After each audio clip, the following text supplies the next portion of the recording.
نبی کریم صلی اللہ تعالی علیہ وسلم کے کچھ صحابہ اللہ کی محبت کے شوق میں حضور کی بارگاہ میں حاضر ہوئے اور انہوں نے آ کے عرض پتہ کیا کیا؟ عرض کرنے لگے یا رسول اللہ صلی اللہ تعالی علیہ وسلم سالوں بیت گئے ہیں سجدے کرتے ہوئے، حضور سالوں بیت گئے ہیں تسبیح پڑھتے ہوئے، سالوں بیت گئے کہتے ہوئے کہ سبحان اللہ وہ پاک ہے، ہمیں سالوں بیت گئے یہ کہتے ہوئے کہ اللہ اکبر وہی سب سے بڑا ہے، سالوں بیت گئے کہتے ہوئے کہ الحمدللہ ساری تعریفیں اللہ کے لیے، سالوں بیت گئے اس کی تسبیح کرتے، تحلیل کرتے، تکبیر کہتے۔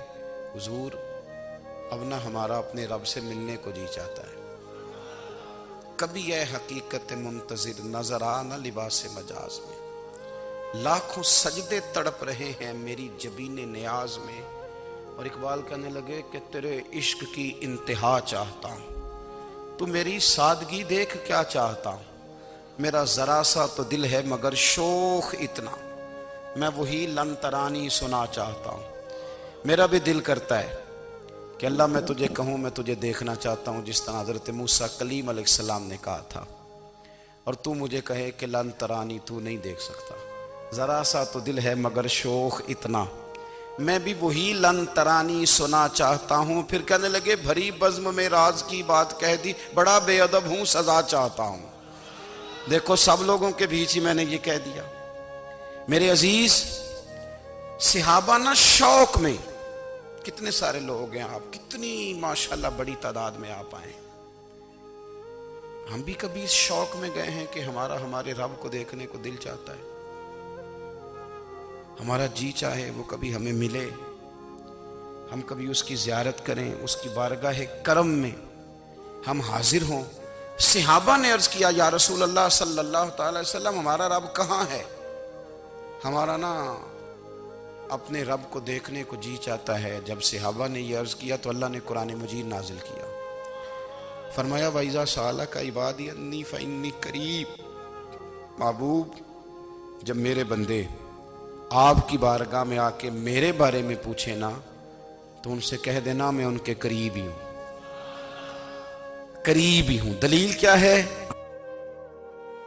آئی اذا دان، یہ جب بھی مجھ سے دعا مانگیں گے میں ان کی دعاؤں کو قبول فرماؤں گا، میں ان کے قریب ہوں، میں ان کے قریب ہوں، یہ جب بھی دعا مانگیں گے نا میں قبول کروں گا، میں ان کے قریب ہوں۔ اللہ تبارک و تعالیٰ کے بندے اللہ سے محبت کرتے، رب کی بارگاہ میں جھکتے، اس کو اپنے دکھ سناتے، اس کے پیارے محبوب صلی اللہ تعالی علیہ وسلم کا وسیلہ لے کے اس کے حضور حاضر ہو جاتے، پیشانیاں سجدوں سے روشن ہوتی۔ ہم نہ ہر چیز کے لیے وقت نکالتے ہیں، ہر چیز کے لیے، لیکن عبادت کے لیے وقت نہیں نکالتے۔ ہر شے آباد ہے، ہر شے، ہماری فیس بک بھی آباد ہے، واٹس ایپ بھی آباد ہے، ہمارے ٹویٹر بھی آباد ہیں، ہماری ہر چیز آباد ہے، سب سے کم آباد ہمارا مصلی رہ گیا ہے، سب سے کم۔ وہ لوگ اب ڈھونڈنے سے ملتے ہیں جن کی بغل میں مصلی ہوتا تھا۔ میرے بھائی آپ کتنا کو دنیا کے پیچھے بھاگو گے تھکا دے گی، کتنا دولت کے پیچھے بھاگو گے تھکا دے گی۔ آپ جب اپنی زندگی میں جمع تفریق کرو گے نا تو مرتے وقت احساس ہوگا کہ سارا کچھ تو لوگوں کے لیے کیا، اپنے لیے تو کر ہی کچھ نہیں سکے۔ اور ہم عبادت کے معاملے میں بہانے بازی بھی کرتے ہیں، ہم کہتے ہیں اوہو رزق کمانا بھی تو عبادت ہی ہے نا، میں حلال روزی کے لیے جا رہا ہوں یہ بھی تو عبادت ہے نا۔ میری طرح کے لوگ کہہ دیتے ہیں کہ میں سویرے اٹھ کے مدرسے میں کچھ اسباق دیکھتا ہوں تو یہ بھی تو عبادت ہے، میں بیان کرنے کے لیے مطالعہ کرتا ہوں تو یہ بھی تو عبادت ہے نا، اتنے لمبے سفر کر کے ملک میں دنیا میں گھومتا ہوں تو یہ بھی تو میں عبادت ہی کر رہا ہوں۔ اب اسپیشل نفلوں کے لیے وقت کس طرح نکلے، اسپیشل کر کے تسبیح میں کیسے چلاؤں، میں سارا کچھ ہم بہانے بنا لیتے ہیں نا۔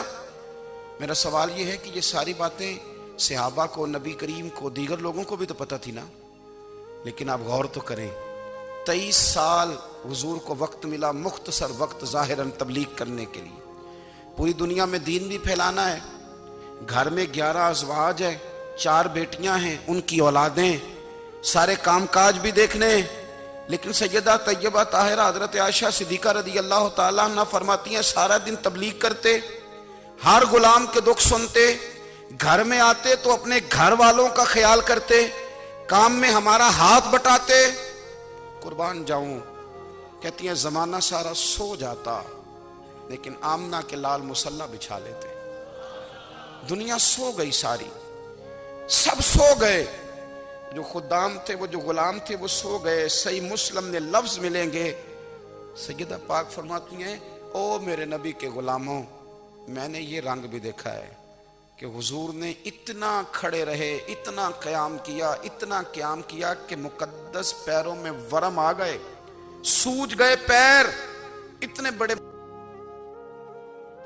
دل پہ ہاتھ رکھ کے نہیں بتا سکتا کہ میرے کبھی نماز میں پیر سوج گئے، کوئی نہیں بتا سکتا۔ بچوں کی روٹی کماتے تھک گئے بات الگ ہے، ہم سیر کرنے گئے تو تھک گئے بات الگ ہے، لیکن عبادت میں یہ بھی تو مسلم شریف ہے نا، یہ بھی تو دین ہے نا، یہ بھی تو حضور کی سنت ہے، یہ بھی تو وہ چیز ہے جو کریم کی آنکھوں کی ٹھنڈک ہے۔ سیدہ فرماتی ہیں پیروں میں ورم آ گئے، اور ساری رات ہی حضور نے نماز پڑھی اور ایک ہی آیت بار بار دہرائی۔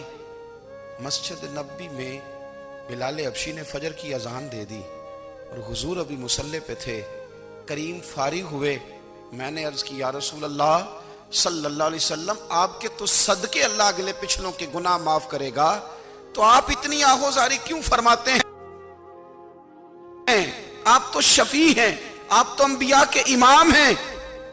تو حضور نے فرمایا عائشہ تم نے گنوایا ہے نا میرے اللہ کی مجھ پر کتنی رحمت ہے، افلا اکون عبدا شکورا، فرمایا اگر اس نے اتنی نعمتیں دی ہیں تو کیا میں اس کا شکر گزار بندہ نہ بنوں؟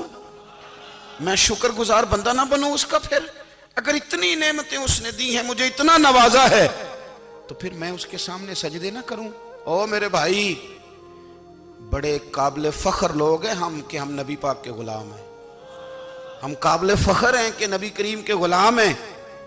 کیا کبھی اس غلامی کے شکرانے میں بھی دو نفل پڑھے کہ یا اللہ تیرا شکر ہے تو نے ہمیں حضور کا غلام بنایا ہے؟